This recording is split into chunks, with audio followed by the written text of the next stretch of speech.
सो हम बात कर रहे थे अपने नेक्स्ट टॉपिक की। हमारा नेक्स्ट टॉपिक है some important terms related to water. तो यहाँ हम कुछ इम्पॉर्टेंट टर्म्स पढ़ेंगे जो वाटर के लिए आपको पता होनी चाहिए। तो इसमें सबसे पहली आती है आपकी ग्राउंड वाटर। तो ग्राउंड वाटर को आप अंडरग्राउंड वाटर भी कह सकते हैं।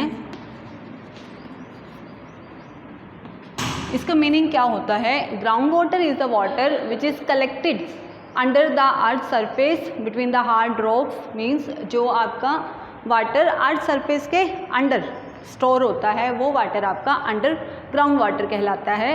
अंडरग्राउंड वाटर को हम अपने डेली लाइफ में भी बहुत जगह पर यूज़ करते हैं, जैसे ड्रिंकिंग पर्पज़ के लिए, इरिगेशन के लिए हम अंडरग्राउंड वाटर को यूज़ कर सकते हैं। ये अंडरग्राउंड वाटर हम निकालते कैसे हैं? With the help of hand pump, tube wells, ठीक है, और वेल्स हैं। तो ये जो वाटर हमारा अर्थ सरफेस के अंडर स्टोर होता है वो हमारा ग्राउंड वाटर या फिर अंडरग्राउंड वाटर होता है। नेक्स्ट आता है बेटा वाटर टेबल। वाटर टेबल क्या होता है? Water table is the upper limit of underground water. जो हमारे अर्थ सरफेस में जो अंडरग्राउंड वाटर, ठीक है, जो नीचे स्टोर है, तो उसकी सबसे अपर लिमिट, उसकी जो सबसे ऊपर लिमिट जो है वो हमारी वाटर टेबल है। इसको आप ऐसे समझ सकते हैं, सपोज़ ये आपकी अर्थ है, ठीक है, यहाँ रॉक्स हैं और यहाँ छोटे छोटे और पार्टिकल्स हैं और यहाँ सारा ये वाटर है। तो यहाँ ये आपकी अर्थ का सरफेस हो गया। तो आप अर्थ सरफेस से नीचे जा रहे हैं, डिग कर रहे हैं, तो ये सारा आपका जो है वो अंडरग्राउंड वाटर है, ठीक है, जो अर्थ सरफेस के नीचे है। तो इसकी जो अपर लिमिट है, मतलब यहाँ तक पानी आपको मिल रहा है, तो ये अपर लिमिट हमारी क्या बनती है? This is our water table. तो अंडरग्राउंड वाटर की upper limit is known as water table. तो जैसे जैसे हम अर्थ को डिग करते जाएंगे तो जिस लेवल से आपको पानी मिलना शुरू हो जाए वहीं आपका वाटर टेबल होगा। तो वाटर टेबल जो है क्या वो सभी जगह पर सेम होता होगा? नहीं, इसका आंसर है कि अलग अलग जगह पर जो वाटर की अवेलेबिलिटी है वो अलग अलग होती है। तो इसलिए हर जगह पर वाटर टेबल की जो लिमिट है वो सेम नहीं होती है। कई जगह पर वाटर टेबल मतलब थोड़ी सी खुदाई करते ही हमें पानी मिलना शुरू हो जाता है, और कई जगह ऐसी होती है जहाँ काफ़ी गहराई तक खुदाई करने पर भी हमें वाटर अवेलेबल नहीं हो पाता है। अगली टर्म आती है इनफिल्ट्रेशन। इनफिल्ट्रेशन का मीनिंग होता है seeping of the rain water into the ground. जैसे बारिश का पानी जो है वो रिस कर हमारे ज़मीन के अंदर जाए और अंडरग्राउंड वाटर के फॉर्म में स्टोर हो जाए। मीन्स जैसे बारिश आती है सपोज, तो यहाँ से रिस के मतलब होता है कि बिल्कुल थोड़ा थोड़ा बूंद बूंद करके वो पानी आपका ग्राउंड वाटर की फॉर्म में स्टोर हो जाए। उस प्रोसेस को इनफिल्ट्रेशन कहेंगे। अगला आता है एक्वीफर। एक्वीफर का मतलब होता है जो अर्थ के नीचे ये हार्ड रॉक्स होती हैं, तो इनके बीच में बहुत सारे क्रैक्स हैं, क्रिविसेस हैं। तो इन हार्ड रॉक्स के बीच में जो वाटर अवेलेबल होता है, the water which is present between the hard rocks in the under surface of earth, कि अर्थ के सरफेस के नीचे जो हार्ड रॉक्स हैं उनके बीच में जो पोर्स होते हैं उनमें जो वाटर अवेलेबल है that is called our aquifer. ये कुछ इंपॉर्टेंट टर्म्स हैं। क्लियर? अब हम अपने नेक्स्ट टॉपिक की बात करेंगे।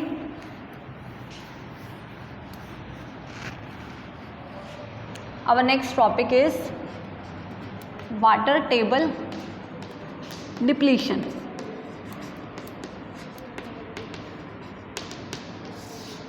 डिप्लीशन वर्ड का मतलब होता है डिक्रीज होना, कमी होना। तो किस चीज़ में कमी हो रही है? वाटर टेबल में, कि जो वाटर टेबल है वो धीरे धीरे उसका लेवल जो है ना वो डाउन जाता जा रहा है। क्यों डाउन जाता जा रहा है? बिकॉज जो वाटर की यूसेज है वो तो बढ़ती जा रही है, मतलब हम वाटर को यूज़ बहुत ज़्यादा कर रहे हैं, लेकिन जितना वाटर अंडरग्राउंड फॉर्म में मतलब रिस कर जा रहा है वो बहुत कम हो रहा है। मतलब यूसेज ज़्यादा है लेकिन स्टोरिंग उसमें बहुत कम हो रही है, जिसकी वजह से वाटर टेबल का लेवल डे बाय डे कम होता जा रहा है, जिससे हम वाटर स्कार्सिटी, पानी की कमी की समस्या से भी हम लोग मतलब स्ट्रगल कर रहे हैं। तो वाटर टेबल डिप्लीशन के क्या क्या रीज़न्स है, क्या क्या कारण हैं? तो इसमें आता है सबसे पहला इंक्रीज इन पॉपुलेशन, पॉपुलेशन का बढ़ना। सेकंड आता है इंक्रीज इन इंडस्ट्रियलाइजेशन, इंडस्ट्रियलाइजेशन का इंक्रीज होना। थर्ड आता है इसके अंदर इंक्रीज इन एग्रीकल्चरल एक्टिविटीज़।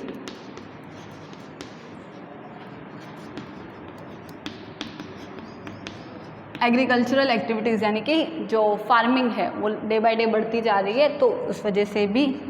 अगला होता है डिक्रीज इन इफेक्टिव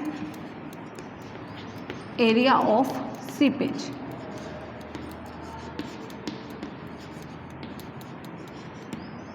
ठीक है, नेक्स्ट आता है आपका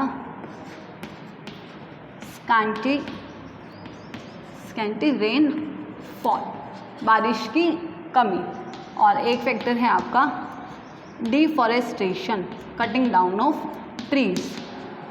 सो ये हमारे कुछ फैक्टर्स हैं जो वाटर टेबल को धीरे धीरे डिप्लीट कर रहे हैं। तो चलिए वन बाय वन हम इनको एक्सप्लेन करते हैं।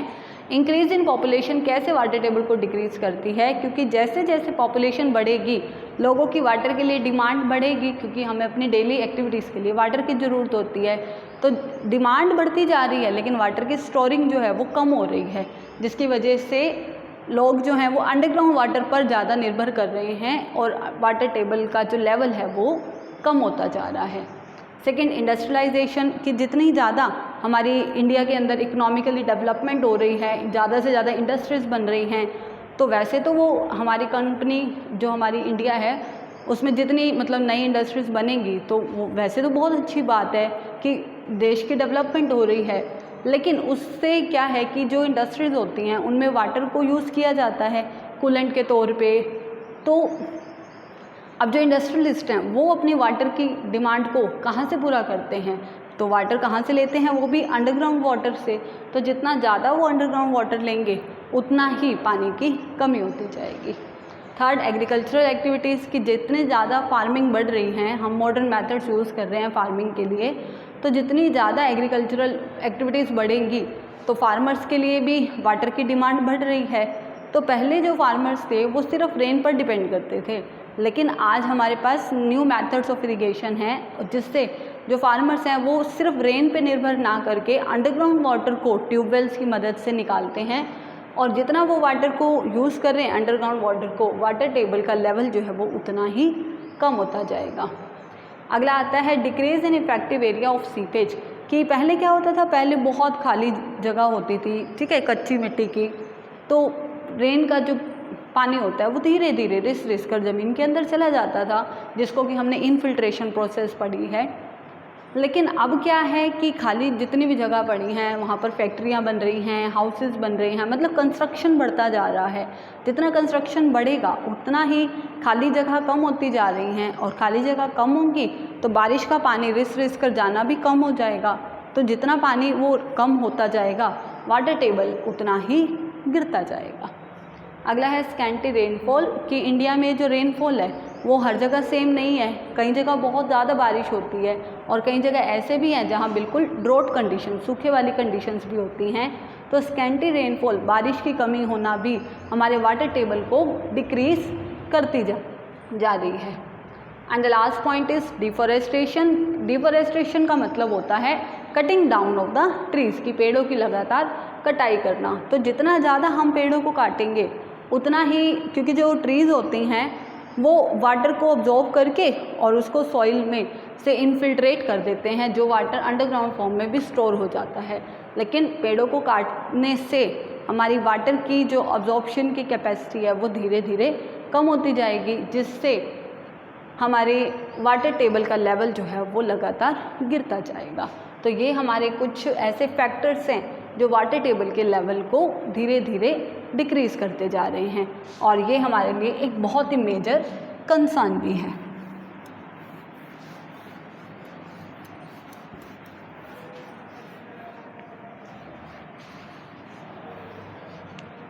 हमारे पास अपना नेक्स्ट टॉपिक आएगा वाटर मैनेजमेंट। वाटर मैनेजमेंट का मतलब होता है, मैनेजमेंट का मतलब है कि किसी भी चीज़ को कैसे कंट्रोल या कोऑर्डिनेट किया जाता है, ताकि मतलब हम वाटर को किस तरीके से मैनेज करें, इसके सोर्सेज को किस तरीके से मैनेज करें कि वाटर की जो कमी जो हम आज फेस कर रहे हैं उसको कम किया जा सके, ना सिर्फ प्रेजेंट जनरेशन के लिए बल्कि अपनी फ्यूचर जनरेशन के लिए भी। सो वाटर मैनेजमेंट का मतलब the judicial use of water sources so to fulfil the demand of our present generation as well as to conserve the water, कि इस वाटर को हम अपने फ्यूचर जनरेशन के लिए भी सेव कर सकें। ठीक है, उसको हम वाटर मैनेजमेंट कहते हैं।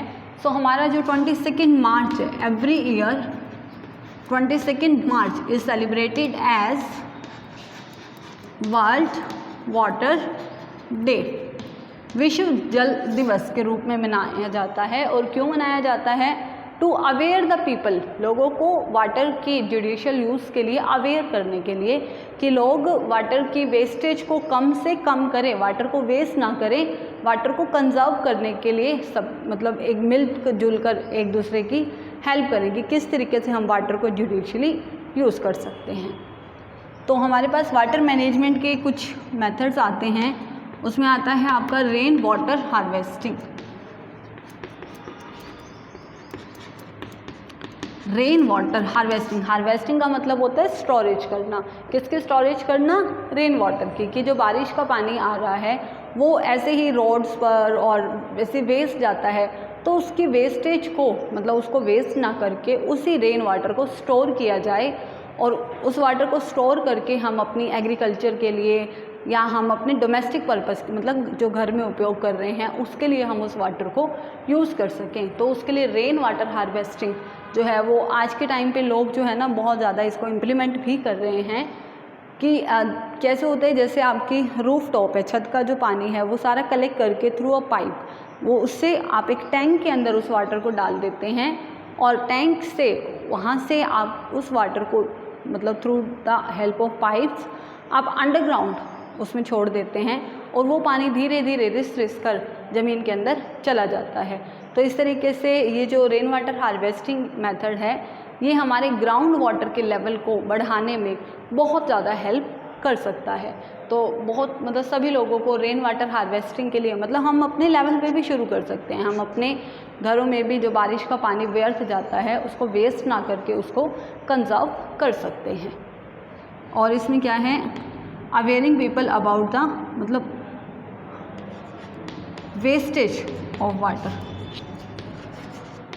जो वाटर की वेस्टेज हो रही है उसको स्टॉप करें, रोक दें। मतलब ये हम सबके ऊपर लागू होता है कि हम अब छोटी छोटी एक्टिविटीज़ के लिए जो हमें पानी की रिक्वायरमेंट होती है तो हम उसमें वाटर को वेस्ट बहुत ज़्यादा करते हैं। लाइक ब्रशिंग करते वक्त हम टैप को ओपन छोड़ देते हैं, घरों में कई बार टैप्स वगैरह पाइप्स वगैरह लीक होती हैं तो हम जानते हुए भी हम उसको इग्नोर कर देते हैं, जल्दी से ठीक नहीं कराते हैं। तो वो थोड़ा थोड़ा करके भी कितना पानी वेस्ट हो रहा है। अगर ऐसे मतलब करोड़ों की जनसंख्या है हमारी, अगर हर पर्सन इस चीज़ पे अवेयर हो और पानी की एक एक बूंद को भी अगर वो कंजर्व करें तो हम काफ़ी हद तक पानी के वेस्टेज को रोक सकते हैं। So awaring people about that don't waste the water. अगला इसमें आता है वाटर मैनेजमेंट में revival of bawris. Revival of bawris. Now what is this bawri? बावरी क्या होती है? It is just like a step well. Step well, well का मतलब समझते हो? कुआं। स्टेप वेल मतलब जैसे सीढ़ियाँ लगी होती हैं।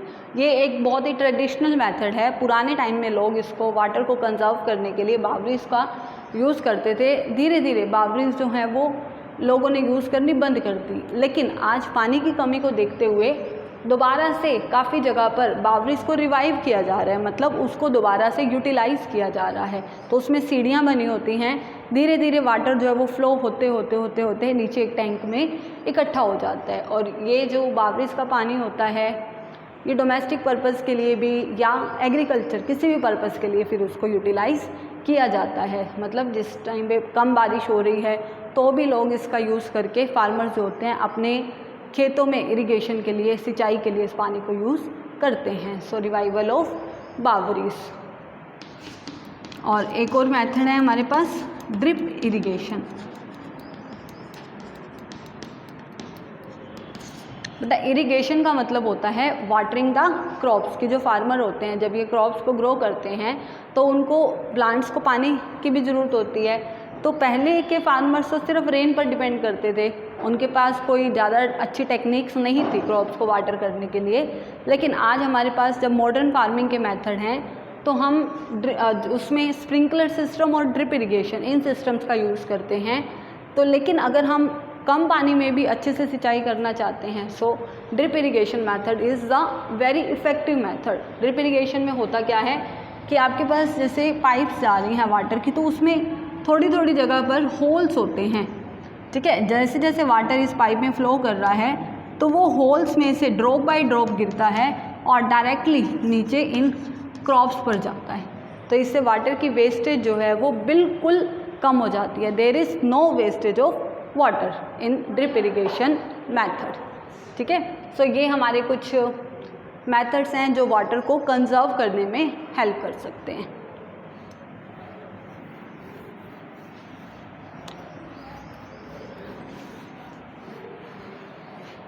इसके अलावा आपको अपने घर पर भी छोटे छोटे ऐसी मतलब एक्टिविटीज़ करते रहना चाहिए जो पानी की वेस्टेज को कम से कम करें। So this is our chapter that water a precious natural resource. और इसको प्रीशियस नेचुरल रिसोर्स क्यों कहा गया है? बिकॉज ये सभी लिविंग ऑर्गेनिज्म के सर्वाइव करने के लिए, जीवित रहने के लिए बहुत ज़्यादा ज़रूरी है कि जल के बिना हम इसकी कल्पना भी नहीं कर सकते हैं।